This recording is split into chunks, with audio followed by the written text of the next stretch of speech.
Hello everyone. I know you watched this video to accompany you to sleep. So if you like this video, don't forget to like, comment, and subscribe. Also, don't forget to tell me where you are from and what time you watched this video. Let's jump straight into the story. Story 1.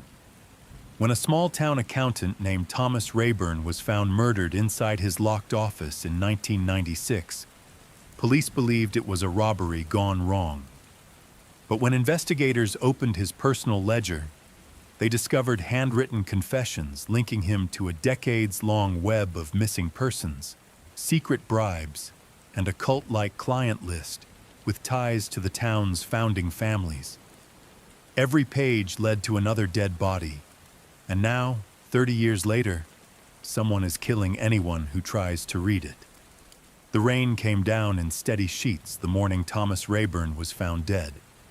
It was March 14, 1996, a gray Thursday in the quiet town of Harlow, Pennsylvania, population 4,302.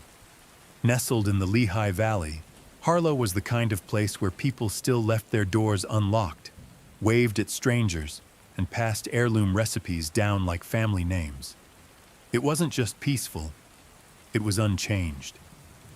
Which is why Thomas Rayburn's murder didn't just shock the town, it fractured it. He was 56 years old, a mild-mannered accountant with a reputation for being meticulous, quiet, and unnervingly private. For over 3 decades, Thomas managed the books for nearly every major business in Harlow. Lumber companies, funeral homes, diners, even the town's lone strip mall. He knew everyone's financial secrets and had a strict policy of never talking out of turn. Until the day he died. His body was found by Sheila Dawes, the office janitor, just after 7 a.m. She'd come in early to mop the halls before clients arrived. At first, she thought someone had spilled coffee inside Thomas's office. Then she saw the blood. It pooled beneath his desk, soaked into the legs of his slacks. He was slumped forward, head resting against an open ledger, eyes open, frozen in what looked like a stunned expression. His office was locked from the inside. There was no sign of forced entry. The windows were shut. No broken glass. No missing items. The initial cause of death? A single stab wound to the chest, deep, surgical, and oddly precise. The murder weapon? Never found. The Harlow Police Department had no homicide division. Crimes here were limited to bar fights and the occasional DUI. So when Thomas Rayburn was declared dead on arrival, the case was immediately escalated to the state police. Detective Nathaniel Griggs was brought in from Harrisburg. A grizzled investigator with a reputation for sniffing out corruption, Griggs had seen every kind of body, from mob hits to serial mutilations. But something about Thomas's death unsettled him. This wasn't a murder, he later told reporters. It was a message. Because as he combed through the crime scene, he noticed 3 things. The office had no signs of struggle, no overturned furniture, no signs Rayburn fought back. A tape recorder was on the desk, still warm, no tape inside. The ledger in front of Thomas was open to a page that read, "I can't keep this anymore. They made me promise, but they never stopped. God forgive me. Someone needs to see it." The entry was dated the day before his death, and what followed over the next 160 pages would upend Harlow's entire history. Because Thomas Rayburn hadn't just kept books, he'd kept secrets. Every missing person from the past 40 years documented, every suspicious death annotated, every town council bribe, every cash deal, every land grab buried in paperwork, cross-referenced by hand. Detective Griggs didn't believe it at first. No one did, but the names were real. Ellen Kraft, missing in 1981, Thomas noted paid in advance. Kyle Doberman, accidental drowning in 1973, Body moved, records falsified. Father Hector Moreno found hanged in the rectory in 1990. He found out about the lodge. Griggs tried to make sense of it. Was this a confessional, delusion, or evidence of something far darker? A network of people using Harlow as a front? Then they found the Harlow ledger. Tucked inside a false panel in Thomas's filing cabinet, the second book was older, bound in cracked leather, and filled with entries dating back to the 1940s. Written in various hands, it wasn't a ledger, it was a blood book. And what it documented weren't financial transactions. They were sacrifices, dates, names, amounts paid, and a recurring symbol, 3 downward-pointing triangles, arranged like a pyramid. Griggs sent it to the state forensics lab. Within a week, half the pages had mysteriously vanished in transit. The courier who transported the ledger was later found dead in a motel outside Allentown. No cause of death could be determined. His last phone call? A 23-second voicemail to his wife that consisted only of whispers and the phrase, "They see me now." Griggs pushed for a full federal investigation. He was told to stand down. Funding was pulled. Files were sealed. And the Rayburn murder was officially ruled unsolved, likely targeted robbery. But Griggs didn't let it go. He began meeting in secret with Harlow residents who'd known Thomas. One of them, Emily Vexler, a retired librarian, revealed that Thomas had once asked her to archive something important if anything happened to him. She never heard from him again. 2 weeks after talking to Griggs, Emily's house caught fire in the middle of the night. The cause? Electrical. But Emily had no electricity. She lived by candlelight, off-grid. Her body was never found. At her property, Griggs found an old shoebox beneath a pile of scorched floorboards. Inside were 3 things: a cassette tape labeled "For Them," a black and white photo of Harlow's founding members, dated 1912, a handwritten note from Thomas Rayburn. It read, "What we inherit becomes what we protect. But I've protected too much. The ledger ends with me, but the debt, that's still alive." Griggs sent the tape to a private audio lab in Philadelphia. The contents, even after restoration, were chilling. A man's voice, believed to be Thomas, speaking rapidly, almost frantically. He names names, former mayors, judges, landowners. He describes a location, an underground room beneath the old textile mill, where they bring the ones who won't forget. Then silence. Then something else. A sound unlike anything the lab techs had encountered. Part static, part groan, part whisper. It lasted 14 seconds and made 3 of the 5 audio engineers physically ill. The waveform, when visualized, revealed something else. The same triangle symbol from the ledger, rendered in audio frequency bands. The case was reopened briefly in 2004, then shut again. But in 2023, a true crime podcast called Dead Ode covered the Harlow case in a 4-part series. Within 48 hours of release, the podcast received a cease and desist letter from an anonymous law firm, one that doesn't appear to actually exist. Within a week, the podcast's host vanished while visiting Harlow. Locals claimed she had been seen standing in front of Thomas Rayburn's old office window, staring, not moving, as if listening to something no one else could hear. The old Harlow textile mill stood like a dying colossus on the edge of town, its windows blown out, rusted beams twisted like ribs, and ivy crawling up every side as if nature was trying to reclaim what man had abandoned. It had been shuttered since 1974, when a fire on the 3rd floor killed 3 workers and injured 6 more. Officially, it was ruled a boiler malfunction. Unofficially, People whispered it had nothing to do with heat or machinery. They whispered about the room beneath the mill. Detective Nathaniel Griggs, now working off the books, was the only one who took the whispers seriously.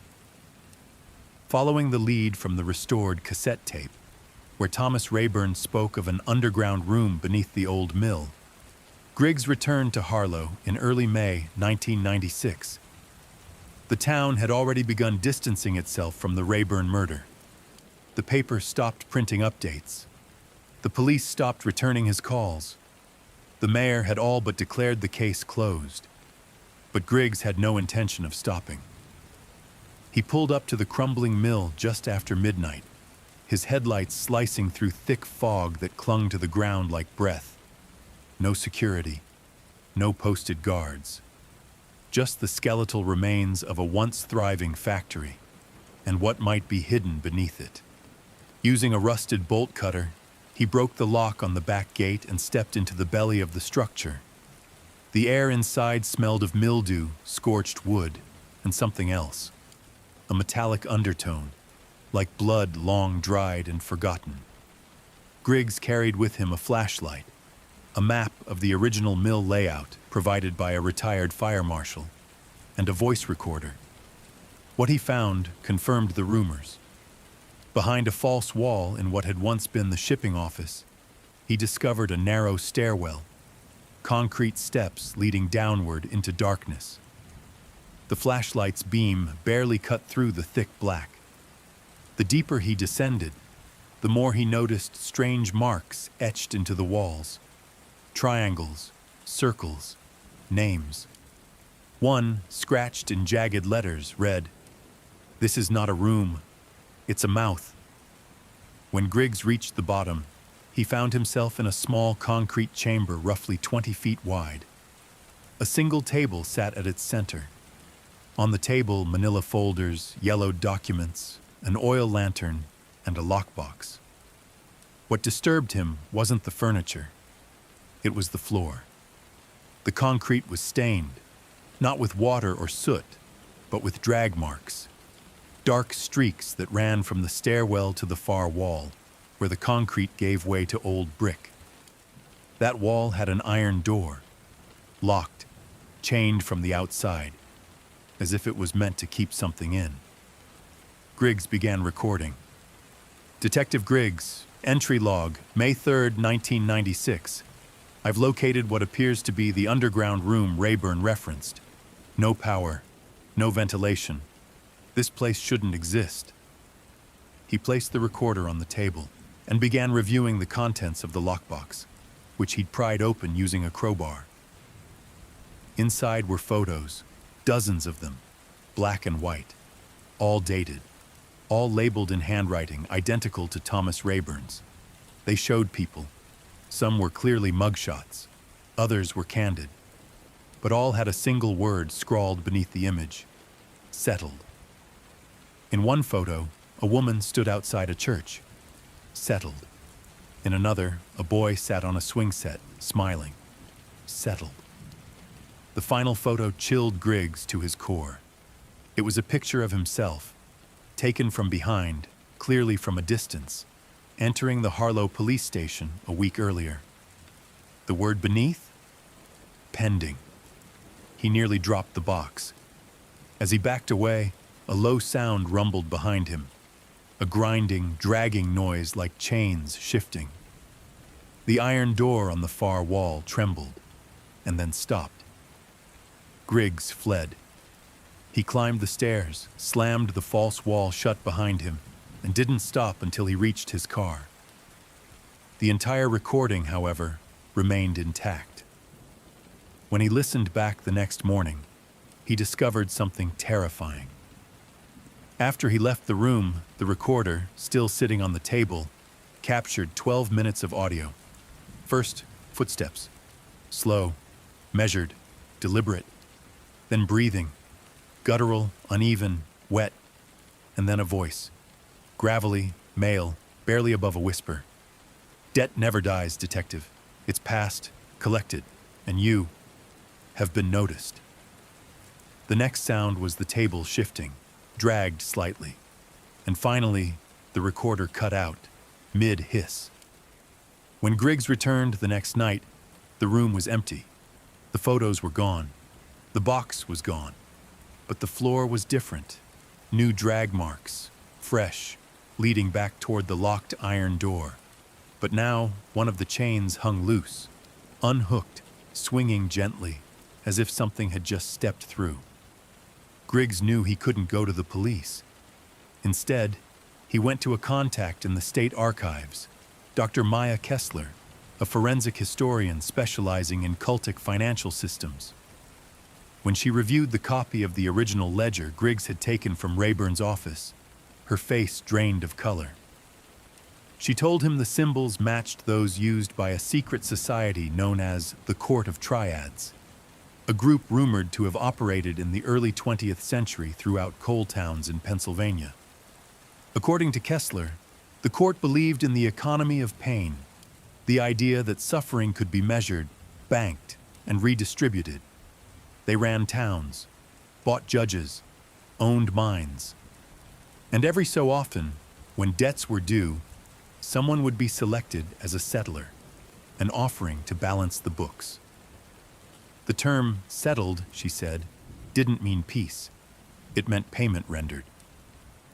Griggs asked if she believed the cult still existed. She said no. But later that evening, she left him a voicemail. Only 3 words. I was wrong. The next day, she was found dead in her car. Carbon monoxide poisoning. No note. The windows had been taped shut from the outside. At this point, Griggs realized what Thomas Rayburn had been doing all those years. He wasn't complicit. He was a bookkeeper for evil, bound by fear, perhaps blackmailed or even born into it. But someone who finally tried to tip the scales back toward justice, and someone silenced for trying to speak. The question now wasn't who killed Rayburn. It was who else knew. Griggs returned to Harlow and began building a list.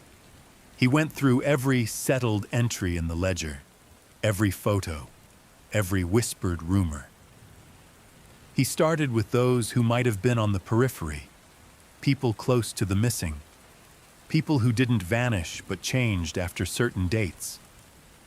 One name came up again and again: Mayor Caleb Whitmore, a third-generation Harlow native, son of a steel magnate, and known for his iron grip on the town's council and law enforcement. Whitmore had served as mayor during 3 decades of Harlow history. He was also listed 3 times in the ledger, not as a settler, but as a collector. And the dates next to his name? They corresponded with the disappearances of Jenny Plaskin, age 17, vanished in 1984. Pastor Eli Burke, declared dead in 1992. Thomas Rayburn, 1996. Whitmore had never been questioned, never investigated, and now Griggs intended to confront him. But before he could, his motel room was broken into, his car torched, and a note left under his pillow. Debts are generational. So is silence. Griggs knew the only way forward was not through arrests or warrants, but through exposure. He began compiling his evidence into what he called the unsettled file. Audio, photos, timelines, and journal entries from Rayburn's hidden stash. And then, just before he could go public, Griggs vanished. His apartment emptied, his storage unit cleaned out. No body was ever found. But 6 months later, a hard drive was mailed anonymously to an investigative journalist in Baltimore. Its contents? Everything Griggs had found. And something else. A final recording. The voice of Thomas Rayburn, faint and distant, saying, "If you're hearing this, I failed. But it's not over. The books are still open, and the blood ledger is never balanced." In the town of Harlow, Mayor Caleb Whitmore was more than a politician. He was a symbol of endurance. To many, he represented stability. But to those who had dug beneath the surface, like Thomas Rayburn and Detective Nathaniel Griggs, Whitmore was something else entirely. A sentinel of the old ways. The kind of man who didn't just inherit power, he was power. Griggs' files, found months after his disappearance, contained transcripts, notes, and a shocking series of interviews, one in particular from a former city clerk named Lucinda Tolliver. Lucinda had worked at City Hall for 12 years. On the surface, she was forgettable. No one remembered her birthday. She had no family in town, but she remembered everything. She was meticulous and terrified. In a 1994 interview, Griggs recorded her confession. "I processed documents for the mayor's office, some financial, some property transfers, but the ones that chilled me were the names." She explained how, every year on October 30th, Whitmore would personally hand her a sealed envelope to be placed in the city archive. Each envelope was stamped with the town seal and labeled only by a single word: settled. "I opened one once," Lucinda admitted. "I know I shouldn't have, but it didn't look right. Had blood on the corner, like someone had sliced their finger before sealing it." Inside, she found a sheet of aged paper, ivory, handwritten, elegant cursive, and a single name: a child. The name was Elliot Sims, age 10.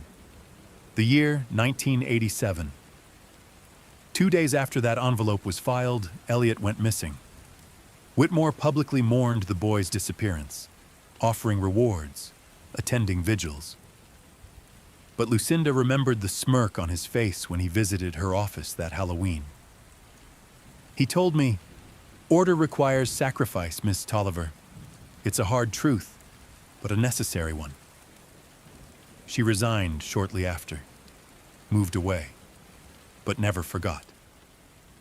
When Griggs showed her the blood ledger from Rayburn's office, Lucinda nearly fainted. The names matched. The handwriting? She confirmed. It was the same as on those sealed, settled letters.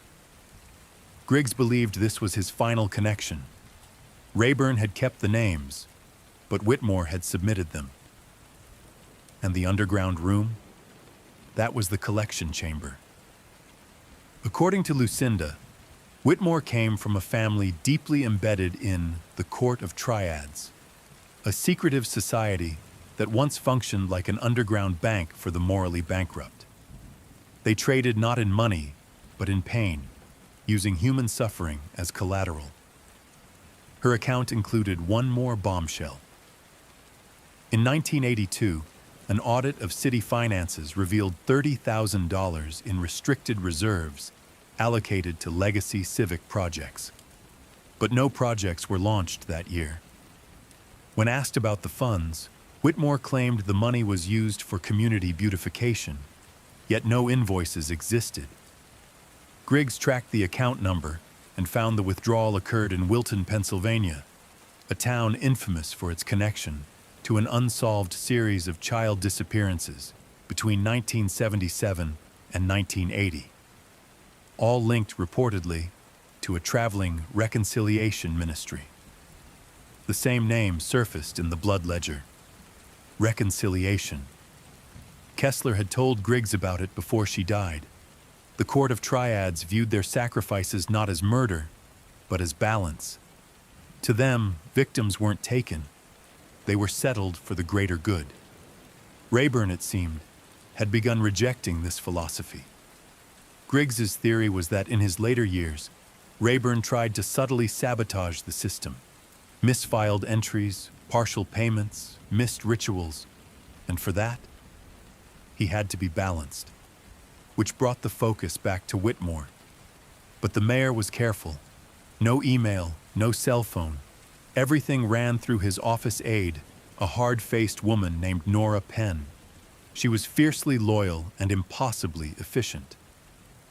When a Baltimore journalist named Kevin Morrow received the unsettled file and began investigating, Nora was the first to call him. She warned him that unfounded allegations could lead to legal consequences. Morrow didn't flinch. He published a piece titled "The Accountant's Ledger: Harlow's Secret Economy of Blood." It blew up online, briefly. 2 days later, the article vanished from the publisher's site. Morrow was fired for breach of conduct, and his home was broken into. His laptop wiped. But he had made copies, and he leaked those to an independent podcast host, Amira Lane. Amira's show, Thread of Truth, did a 5-episode special on the Harlow case. Episode 3 included a voicemail that changed everything. It was from an anonymous source, heavily distorted voice, but unmistakably male. "You think this is about a bookkeeper? This town doesn't bury its sins.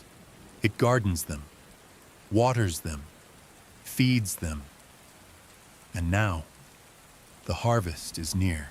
Episode 4 aired the next week. It never finished broadcasting. Amira's studio was burned to the ground 2 days before Halloween. The cause? Arson? The suspect? Unknown. But spray-painted on the studio's exterior, in blood-red letters, was a single word: settled. This is where the Whitmore myth began to unravel, not because of a confession or a slip-up, but because of a birth certificate. A genealogist from Oregon, Olivia Bram, contacted Morrow with information she found in the National Archive. Caleb Whitmore's father, Donald Whitmore Sr., had legally adopted a son in 1951, but the boy's original name, Thomas Caleb Rayburn. Thomas Rayburn, the murdered accountant, was the adopted son of the previous mayor of Harlow. That meant the man who supposedly rebelled against the system had once been born into it. But why change his name? Why run? According to Olivia, the adoption records were sealed, but the birth records listed his place of origin as Wilton, PA, home of the Reconciliation cult. The working theory among researchers: Rayburn was the intended heir to the cultic throne but rejected it, faked a death, changed his name, started over. But bloodlines in the world of the triads weren't erased. They were hunted. And Whitmore? He was not Rayburn's brother. He was the successor, adopted into the same family, trained by the same father. But unlike Thomas, Caleb embraced the role. He carried the blood ledger into the modern day, digitized it, hid it in public records, kept the names flowing, until Thomas tried to burn it all down from the inside. And now, Rayburn was dead. Griggs was gone. And Harlow's secrets were more dangerous than ever. The fire that gutted Amira Lane's podcast studio sent a clear message to anyone paying attention. Harlow was not done settling debts. The media silence that followed was deafening. It was as though a curtain had fallen over the entire case. But behind that curtain, in the forgotten corners of the internet, in secure archives and encrypted forums, the truth kept burning. At the center of it all was a term found repeatedly in Rayburn's ledger: the collector's code. For weeks after the fire, Kevin Morrow, the journalist who had originally blown the story open, lived under an assumed name in a cabin outside Asheville, North Carolina. The trauma had left him shaken, but he hadn't stopped digging. He found it in a microfilm reel stored in the Harlow Historical Society, labeled innocently as Civic Honor Agreements, 1891 to 1903. The document Morrow uncovered was handwritten in an archaic script on vellum paper, signed by 8 men. It was titled Code of the Collectors of Balance. It wasn't just symbolic, it was a blueprint. The code established the duties, succession, and ritual protocol for a secret order, the collectors. These were not simply murderers. They were keepers of equilibrium, guardians of what they believed to be the balance between chaos and order. The code outlined 3 immutable laws. No name is taken without consent. All blood must be balanced by contribution. The collector must remain unknown to all but the court. But the word consent didn't mean what it appeared to. Under the code, consent could be inherited, presumed, or delegated by authority. Meaning, if your parent had entered the ledger, even unwillingly, you were considered already part of the system. And contribution? That wasn't just about blood. It was about silence, loyalty, and obedience. Those who tried to leave paid in kind. One section in particular chilled Morrow. Those born of marked lineage shall, upon maturity, either accept the role or face collection. The collector must never weep. The collector must never beg. The collector must preserve balance at all costs. Morrow knew what it meant. Rayburn had been a collector, or at least trained to be one. But he ran, faked a life as an accountant, lived in quiet torment as the names mounted in the ledger, and his past stalked him like a second shadow, which is where the final mystery deepened. The ledger contained a column that had baffled everyone, a numerical code, 6 digits, different beside each name. At first, Morrow assumed it was a birth date or town code, but when he ran the numbers through old property tax archives, something clicked. Each code corresponded to parcel numbers, property plots. Griggs had hinted at this before vanishing. In his last message to Lucinda Tolliver, he wrote, "The soil remembers. The land keeps score. The names aren't just records, they're markers." So Morrow returned to Harlow, covertly, using a drone to scan the GPS locations of the plot numbers listed in the ledger. What he found defied belief. Each parcel was exactly 33 feet by 33 feet. Perfect squares. Spread across farmland, wooded areas, abandoned lots. Most with nothing on them but a single stone. Not gravestones. No names. Just a carved triangle with a single vertical slash through the center. The mark of the triads. He mapped 38 of them before his drone feed cut out. The next day, his storage locker was broken into. Nothing stolen, except the external hard drives. But by then, he'd already made a deal. In upstate New York, a woman named Mila Rowan, a data archivist and amateur codebreaker, had taken an interest in the Harlow case after listening to Amira Lane's now erased podcast. She agreed to help Morrow piece together what the 6-digit codes might truly mean. What she discovered was staggering. Each 6-digit parcel number corresponded to historical census data, grouped not just by property, but by bloodlines. Names from 1880 census rosters, whole families. The codes showed generational targeting, not random killings, but a systemized thinning of particular trees in the human forest. Mila unearthed a file from the National Genealogical Records Office with a surname from the ledger, Harridan. The Harridan family appeared across 5 generations, each with members who died under mysterious circumstances. Fires, disappearances, suicides. All within 10 miles of Harlow. The Harridans, Mila found, had been abolitionists during the 1800s, known for speaking out against Freemason influence in small-town law enforcement. It wasn't about maintaining order. It was about revenge. The ledger wasn't just settling debts. It was keeping old grudges alive. And who enforced those grudges? The collector. Each town that had once been part of the Triad's reach had one. A silent agent, a whisper in a suit. Sometimes a priest, sometimes a judge, sometimes, like in Harlow, an accountant. But when Rayburn tried to atone, tried to expose it, the court assigned a new collector. And that person, Mila believed, was Nora Penn.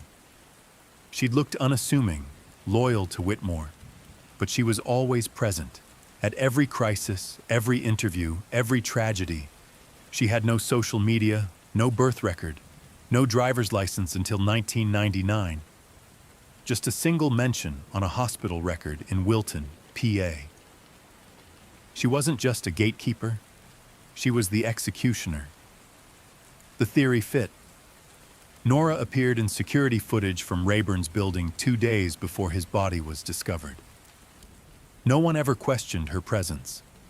She had city authorization, and her car had visited 19 of the 38 parcel sites, all confirmed by GPS logs pulled by Mila from a compromised DOT traffic cam system. There was one more piece, buried in Griggs' final case notes, tucked away in a locked drawer at a private storage facility.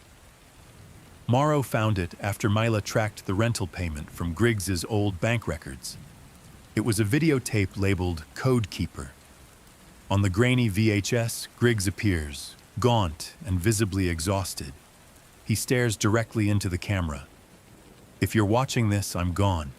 They've come to settle me. But you need to know something. The ledger isn't just a list. It's a contract. If it stops, they come for the collectors. If it grows, they come for us. And there's one more ledger. Older. Hidden." His hand reaches off-screen and returns with an old, leather-bound book. It's called The Precursor, and it names the first collector. Not Whitmore, not Rayburn. Someone older, someone still alive. The tape ends with a single whispered word. Auburn. Morrow's search led him to the town of Auburn, Maine, and what he found there was something no one could have predicted. The town of Auburn, Maine wasn't on many maps for the things that mattered. It was small, scenic, and quiet in the way that suggested nothing ever truly happened there. At least nothing written in ink. But to Kevin Morrow and Mila Rowan, it held the last clue uttered by a dead man on a videotape. The whispered word that cracked open the center of the storm. Auburn. What Morrow discovered about the place left no doubt. Auburn had once been the headquarters of the Court of Triads. Not the current iteration that had scattered its rituals across obscure towns like Harlow, Wilton, and Laramie, but the original seat, the Hive, where the balance philosophy was born, where the first names were ever written in the ledger. The founders, according to whispers from archived fraternal meeting minutes from 1834, were 3 men: Ambrose Gallier, Obadiah Rook, and Elias Croft, each from different parts of Europe, each survivors of religious purges in their own countries, each arriving in America in the late 1700s. Their belief system blended early Christian mysticism, folk sacrifice, and a kind of proto-utilitarianism, one where suffering could be mathematically justified. Morrow called it moral bookkeeping. If a town suffered one murder, Rook wrote in a surviving letter, but prevented the collapse of its poorhouse, then the life was not taken in vain, but rather converted to good. We must simply find ways to keep the math honest. In the modern day, the town square in Auburn looked like any other: a courthouse, a diner, a small public library. But beneath it, literally beneath it, was a tunnel system that dated back to the early 1800s. Morrow and Mila followed a path that led them to an abandoned printing shop once known as Croft and Company. It was there, beneath loose floorboards, that they found a trap door. Beneath it, a passage into the catacombs. They weren't alone. Someone had already been there. The walls had fresh markings, symbols matching those on the stones in Harlow. Triangles, slashes, the language of the triads. And then they found the room. Stone walls, no lights, a single altar carved from marble and stained with what looked like blood. In the center of the room sat a chair, throne-like, with deep grooves in the arms. as though fingers had clutched the stone in pain or prayer for centuries. Etched into the back wall was a single name: Morrow. At first, Kevin froze, thought he was hallucinating, but Mila ran her fingers over the carving. "It's fresh," she said, "days old." And that's when the sound came. A cough, weak, rasping, from the far corner. Someone was sitting in the shadows, slumped, covered in a heavy cloak. And as they turned their face toward the weak beam of Morrow's flashlight, he gasped. It was Thomas Rayburn, alive, or so it seemed. But Rayburn looked changed, hollow, like he had spent years in this chamber, though it had been barely a year since his supposed death. "I was never dead," he rasped, only unsettled. He had faked his own murder, used one of the old rituals to erase himself from the ledger temporarily. Rayburn confessed it all. He had been born Thomas Caleb Whitmore, son of Donald Whitmore Sr., the High Clerk of Auburn and founder of the modern court. He was raised not to love, but to tally, not to live, but to record. At age 10, he was branded with the collector's mark, a ceremonial cut hidden beneath the rib cage, meant to bind him to the code. "My first name, the first I ever took," he said, tears welling in his eyes, "was my brother's. That brother was Elias Whitmore, the child Caleb later claimed was missing in Harlow in 1987. Rayburn had fled shortly after, sickened by the order, and tried to build a life as someone else. But the ledger never stopped following him, because once a name enters the ledger, it cannot be erased, only settled. Which meant as long as Rayburn was alive, someone else had to take his place on the collector's seat. That was Nora Penn. Rayburn had tried to stop her. That's why he came to Auburn, to confront the first collector, whose name he believed was still encoded in the precursor ledger. But he failed. Because the first collector was not a name. It was a title, passed through a bloodline, housed in a body, transferred when one collector settled the other. "There must always be one," Rayburn said, "even if they refuse." Which brought Mila and Kevin to the most horrifying realization yet. Kevin's name was now in the ledger, not because of any crime, but because he had seen too much. He was part of the balance now, and unless he accepted the mantle or found a replacement, the ledger would demand his settling. Mila found proof in Rayburn's satchel, a fresh page of the ledger, written in that same pristine cursive, ink still wet. It read, "Kevin Morrow, Observer, 2025, code 119983, and beneath it, accepted." Mila screamed, tearing the page to shreds, but Rayburn only shook his head. "The ledger is never paper. It's memory, intent. You can't destroy it, only pass it on." Rayburn offered Kevin a choice. Take the precursor ledger, become the next keeper, and hide in the margins like he had, or be collected. Kevin refused. He would fight. He would publish, expose everything. Rayburn simply nodded. "Then you won't live to see winter." They left him in that chamber, too afraid of what he might do next. Back above ground, Mila sent the precursor scans to 3 secure locations. Kevin filed an encrypted story with a Swiss host, but as they prepared to flee Auburn, Mila noticed something chilling. Her name was gone. Every record of Mila Rowan, social media, genealogy databases, DMV records, had disappeared. The ledger wasn't just collecting, it was rewriting reality. Mila Rowan was gone. Not dead. Not kidnapped in the traditional sense. She had simply vanished, like a wisp of breath in cold air. One moment she was sitting in the passenger seat of the rental car as Kevin Morrow drove them out of Auburn. The next, He looked over after a curve in the road, and the seat was empty. Her door was locked. The seatbelt was still buckled, but she was nowhere. Morrow slammed the brakes, heart hammering, tires screaming on wet pavement. He leapt out, yelling her name into the thick pine woods that lined the highway. Nothing but wind. No footprints in the soil. No sign of struggle. It was as if the very act of seeing too much had made her evaporate. He dialed her number.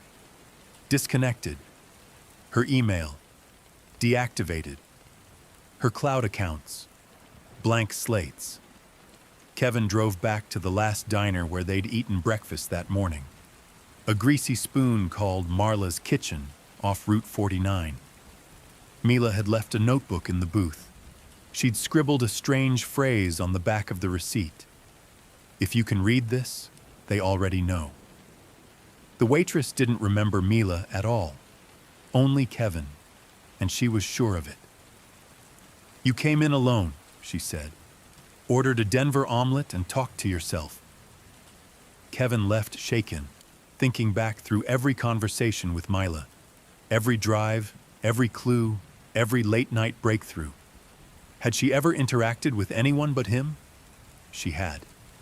He was sure of it. Rayburn saw her, spoke to her. Didn't he? Kevin dug through his encrypted files and found video footage he had secretly recorded in the Auburn catacombs. In the clip, Kevin pans the flashlight toward the altar and captures Rayburn's gaunt face. But Mila's voice is only heard behind the camera. Never shown. Not even once. He slowed the video, turned up the gain. Rayburn says, "You brought her?" But it's unclear if he's looking at Kevin or behind him. Then, later in the tape, he says something else. Something Kevin missed the first time.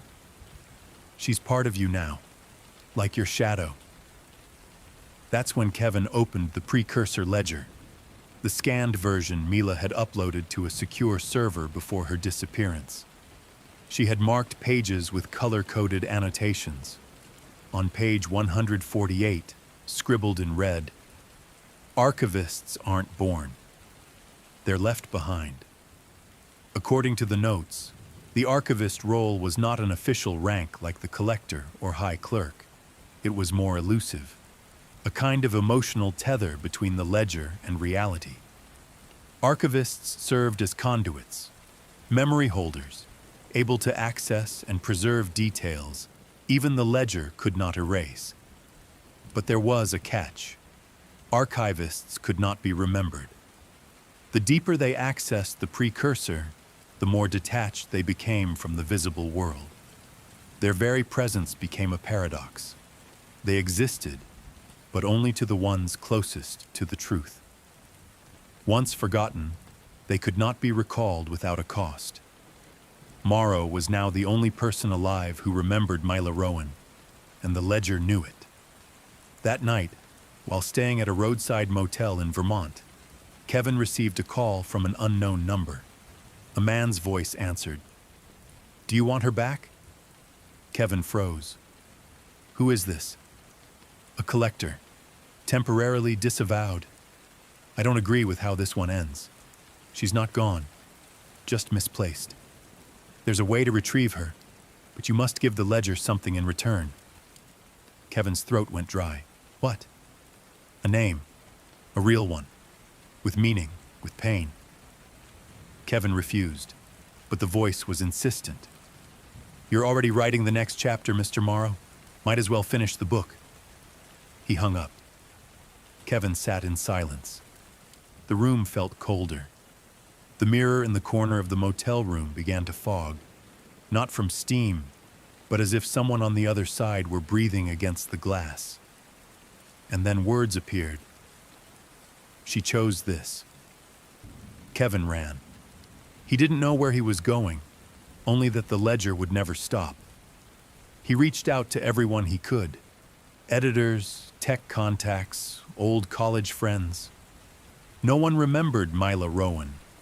He even tracked down her former roommate in Boston, a woman named Emily Lang. She opened the door cautiously when Kevin arrived and shook her head slowly. I never had a roommate named Mila. But when Kevin showed her a photo, one of the only surviving images he had, pulled from an offline backup, Emily stared hard and whispered, I drew her once, in a dream. I thought she was just my sleep paralysis figure. Emily brought out a sketchbook, page 24. It was Mila's face, identical, down to the scar above her left eyebrow. Kevin realized something then. Mila was not gone. She had crossed into the margins, into the domain of the ledger's memory. And if the collector was right, she could be brought back. But only if Kevin gave up a name. He turned to the precursor again, reading through old rites. He found a passage titled, The Ritual of Recollection. It spoke of a sacrifice, not of blood, but of lineage. The name must be of flesh, a tether to past truth. Once given, the archivist may return, but the donor shall forget all names, save theirs. It meant if he gave up a real name, someone deeply tied to him, he'd save Mila, but lose everything else about his past. Every friend, every loved one, all gone from memory. Kevin hesitated, then wrote down one name, Taylor Morrow, sister, 1991. His twin, who had died when they were 13 in a house fire Kevin never recovered from. He barely remembered her face anymore. The lights flickered, the mirror fogged again, and standing in the motel doorway, drenched from rain, dazed but alive, was Mila.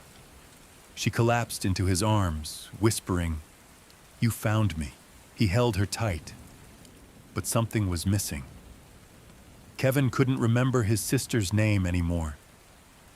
For 163 years, the Court of Triads ruled silently, its codes carved not in law, but in blood.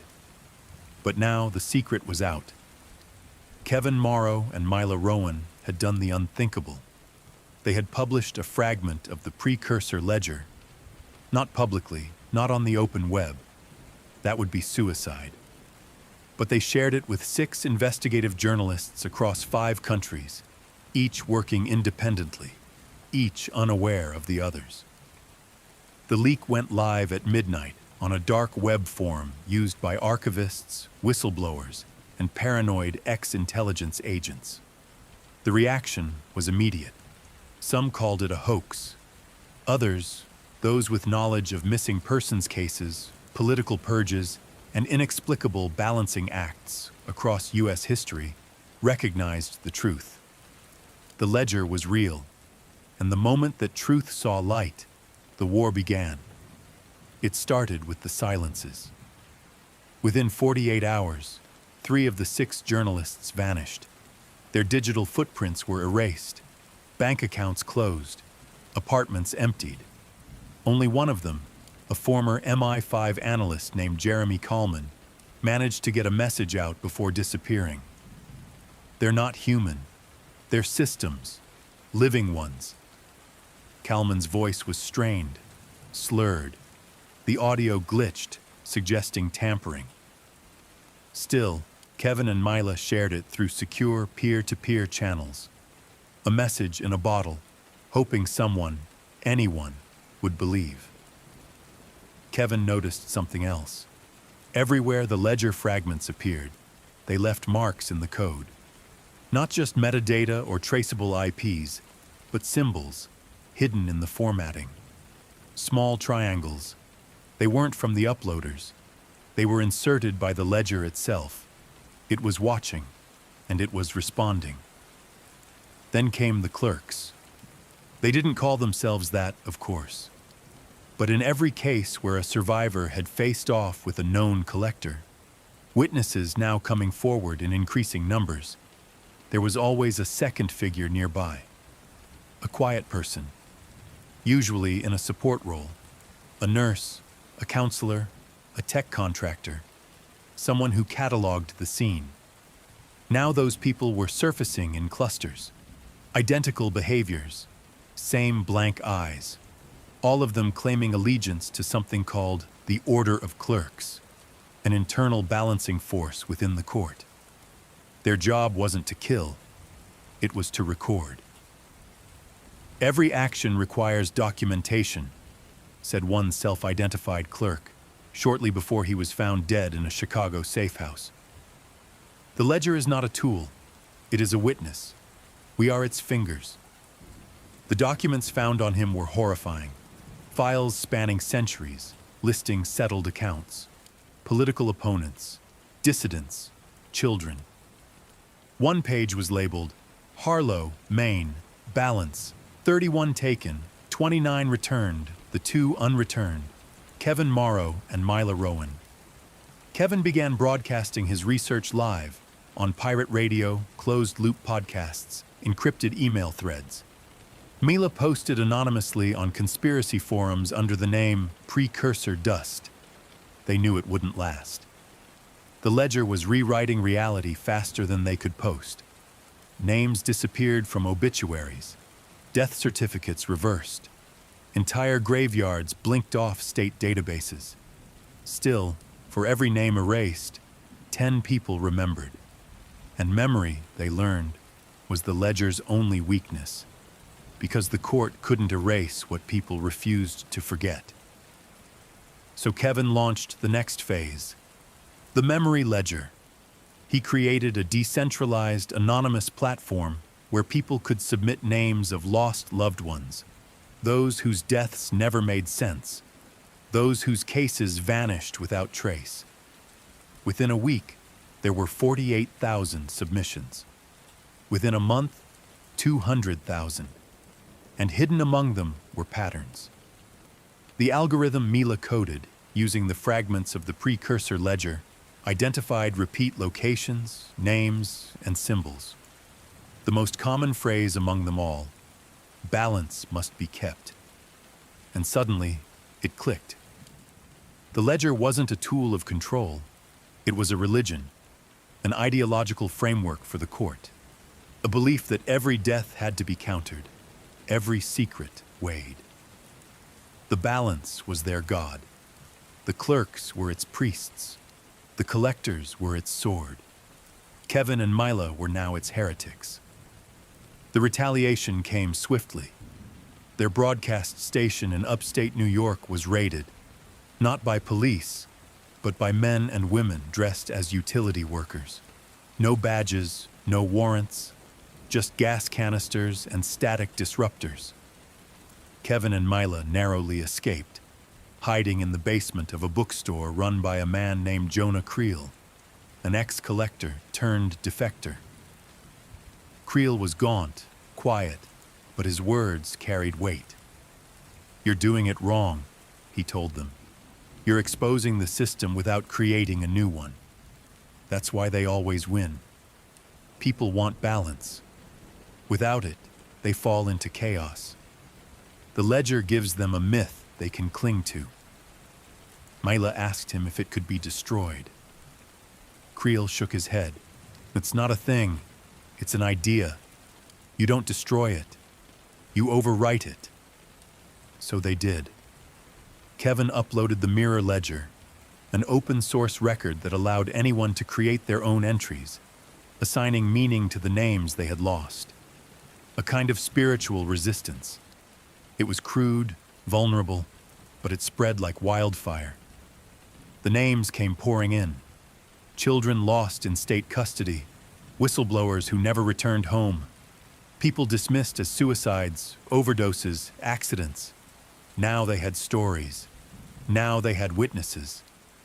And for the first time in centuries, the court was on the defensive.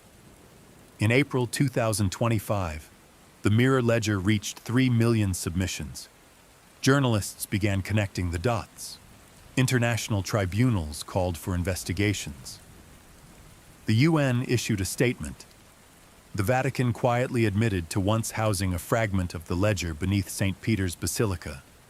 And then, the signal went dead. Every server hosting the Mirror Ledger crashed at once. All backup nodes, offline.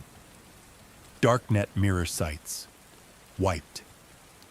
All that remained was a single blinking terminal in a warehouse in Berlin, where a node had accidentally remained disconnected from the network during the blackout. Kevin and Mila flew there within hours. The screen showed a single message: last entry processed. Balance maintained. Mila scrolled through the final page. One name stood out: Kevin Morrow, settled. 2025. Kevin stepped back. His hands trembled. "I didn't do this," Mila whispered. But Kevin understood. The ledger hadn't killed him. It had recorded his death as a warning, a prophecy, a countdown. He turned to Mila and said, "We're almost out of time." When the mirror ledger marked Kevin Morrow as settled 2025, the meaning was clear to him, even if others saw it as metaphor. He was going to die. And not in the poetic, slow-burn way resistance heroes tend to in the margins of history. This would be immediate, surgical, and designed to erase more than his body. The Court of Triads wanted his impact wiped clean. But Kevin had one last move left. They fled Berlin under darkness, boarding a mail truck run by an underground courier network known as the Pale Route, a collective of rogue couriers who smuggled not drugs or weapons, but information. Mila traveled with Kevin in silence. The old pain in her eyes had returned. Since Kevin had brought her back from the margins using the ritual of recollection, she hadn't spoken about what it was like, being unremembered. But in the truck's cramped interior, under the amber flicker of a stolen Russian lantern, she finally whispered, "It's like screaming inside a mirror. You see the world, but it passes through you. You could walk into a room and people would say it's empty. Your voice bounces off walls, never ears." Kevin placed a hand on hers. They both understood what was coming next. The counterbalance. It was the final mechanism in the precursor ledger. The last page. A myth among archivists. Mila had only seen reference to it once, in the margins of a 1922 entry about the Spanish flu. When the weight of memory tips the scales, the counterbalance comes. Kevin believed it was a failsafe, a coded ritual that could neutralize the ledger's control. Not destroy it, nothing could, but overwrite it, just as Jonah Creel had warned. The problem? To enact the counterbalance, one had to be settled. One had to die. In a candlelit attic in Warsaw, inside the hidden archives of an old museum curator who had preserved rogue collector writings for over 40 years, Mila and Kevin found it. A half-burned page, charred at the edges, typed in Czech, translated in Mila's hand. To shift the scale, offer a weight unseen. The ledger can hold one truth, replace it with another, let the names live. The text called for three things: the final name, a person once erased, now re-entered; the memory bearer, someone who remembered the lost without forgetting themselves; the witness, a living record of the exchange, sworn to speak it aloud. They had the first two. Mila was the final name. Kevin was the memory bearer. But they needed the witness.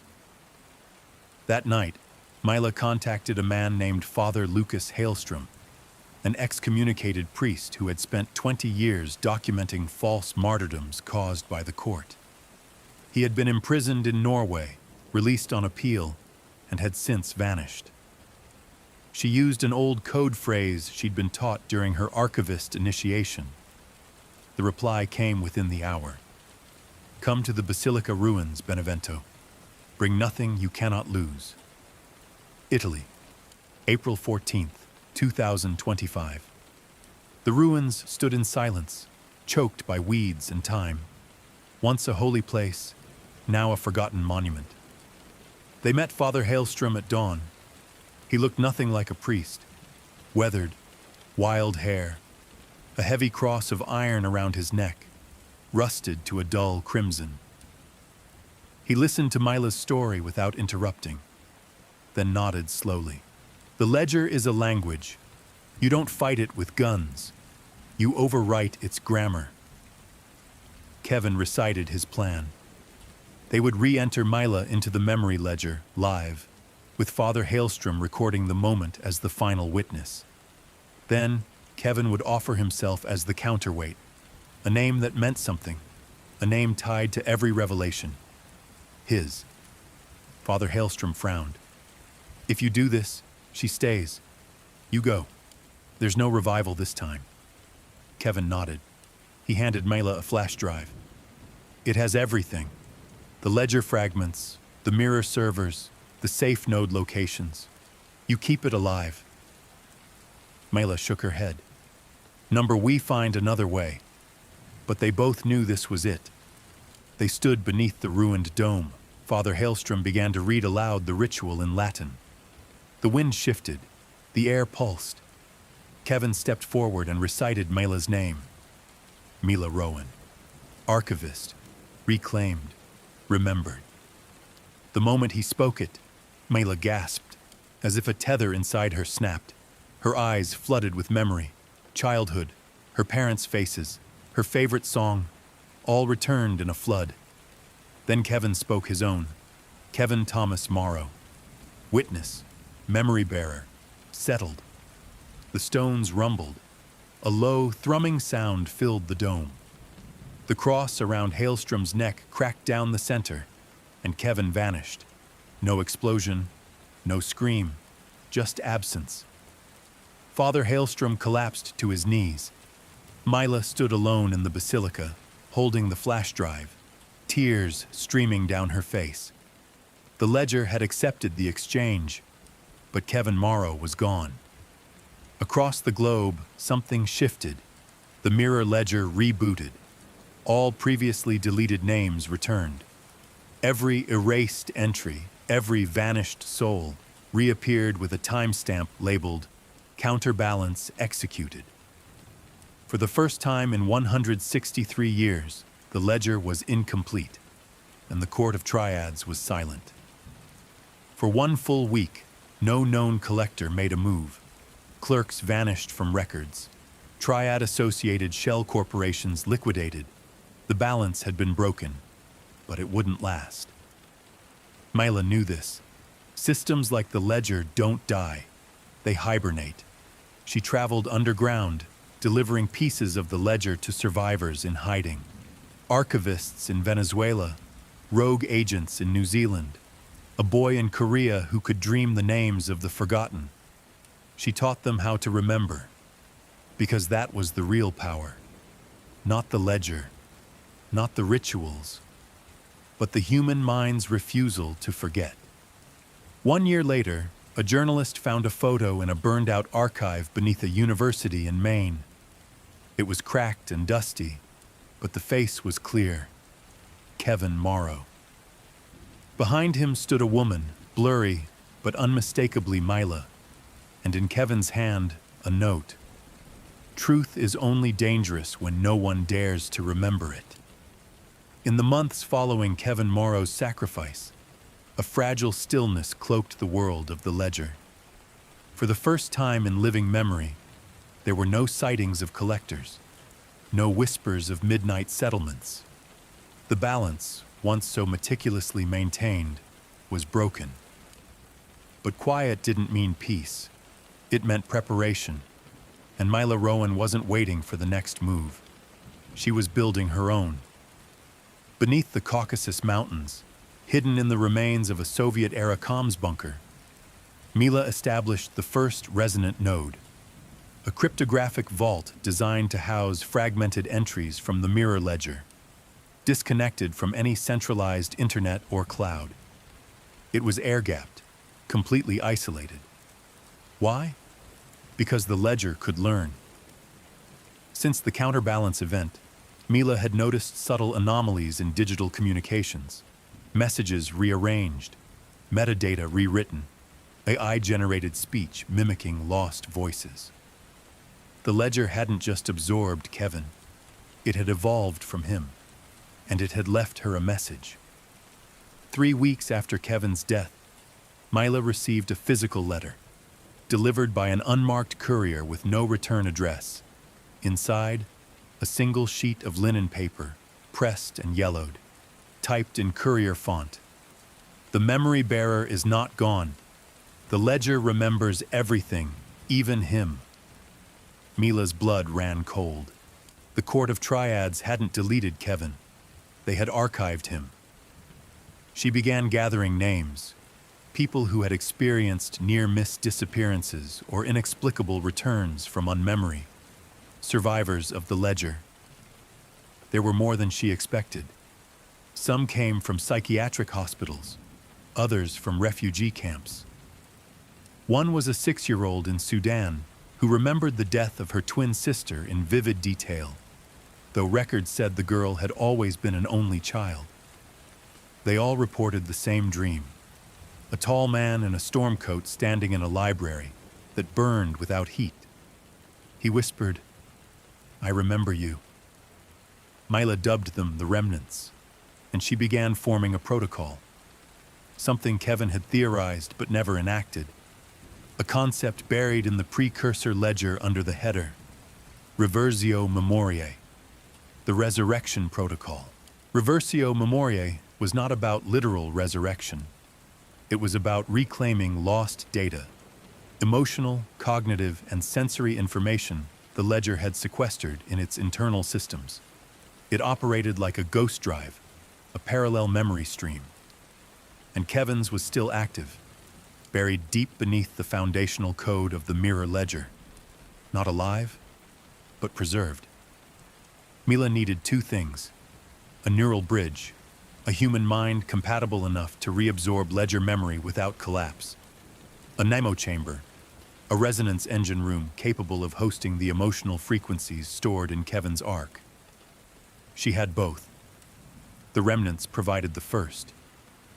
A woman named Cora Wei, an astrophysicist from Singapore who had survived being settled twice, agreed to be the bridge.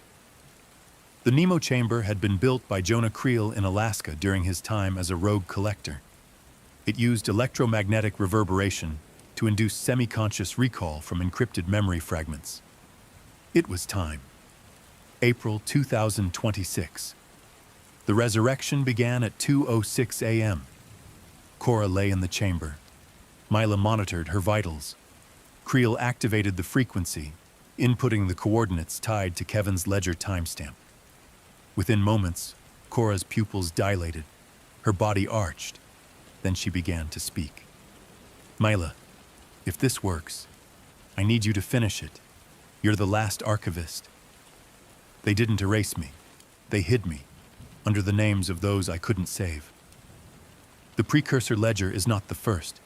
There was another, under the Vatican, before that, before writing, a language of death. You must rewrite it, a new ledger, one that remembers without settling." Cora collapsed. Silence. Then a final message, barely audible. "Remember Harlow." Mila stared at the data burst extracted from the session. It wasn't just Kevin's voice. It was his memories, compressed into linguistic patterns, speech anomalies, even biometric phrases. His favorite songs, the way he pronounced ledger, a rhythm in his voice when he was about to lie. Kevin wasn't alive, but he existed. Not a ghost, not data, something in between, a cognitive echo. And Mila had a choice. Use the echo to simulate Kevin's presence, speak with it, learn from it, or upload it back into the ledger. The first would make her vulnerable. The second might give Kevin control again. She chose both. In the weeks that followed, Mila embedded Kevin's memory echo as a rogue node within the new iteration of the mirror ledger, codenamed Archive K. It couldn't think, but it could respond. When users submitted names, Archive K could link them to hidden patterns, forgotten history, and names buried by the original court. One by one, survivors reported a new phenomenon. Entries came back with stories, accurate stories, ones only their lost could have told. Kevin's echo was stitching the ledger into something new, something human. But the court wasn't gone. With every action Mila took, they re-emerged, no longer as cloaked figures in alleys, but as influencers, corporate consultants, memory entrepreneurs. They pitched a new idea to the world. Why remember tragedy? Why hold on to pain? Join Balance, an AI-driven platform for emotional harmony. Forget the hurt. Keep only the joy. Mila saw the tech. It was Ledger 2.0, a polished corporate rebranding of control, a neural soft wipe disguised as mental wellness, and their first beta city? Harlow, Maine. So Mila returned, back to where it began. The town was different, shinier, surveillance everywhere, billboards about cognitive clarity, churches turned into balance hubs. She stood at the site of the original fire that had nearly taken her life, and buried beneath the roots of a split oak tree, she found it. Kevin's original notes, laminated, wrapped in copper mesh, the first ledger fragments, real names, dates, faces, and one last phrase handwritten in pencil. If you're reading this, it means the court is still afraid of you. Don't fight the balance. Rewrite it. The return to Harlow was more than symbolic. It was war, not with guns or explosions, but with memory, code, and story. Mila Rowan walked the streets of her childhood town with a heart filled not with fear, but with purpose. Balance, the ledger's shiny new skin, pulsed through every screen and speaker, promising peace through forgetting. But she knew the truth. The new ledger wasn't offering relief. It was erasing context, the very fuel of resistance. And it was using Kevin's sacrifice to do it. The mirror ledger had mutated. After Kevin's counterbalance broke its structure, it adapted, folding his residual echo into its algorithm and masking its true function. Users across Harlow accessed Balance's services, thinking they were clearing trauma. In reality, they were feeding it new names it could tag, track, and eventually settle, silently, efficiently. Mila's mission wasn't just to stop it, she had to replace it.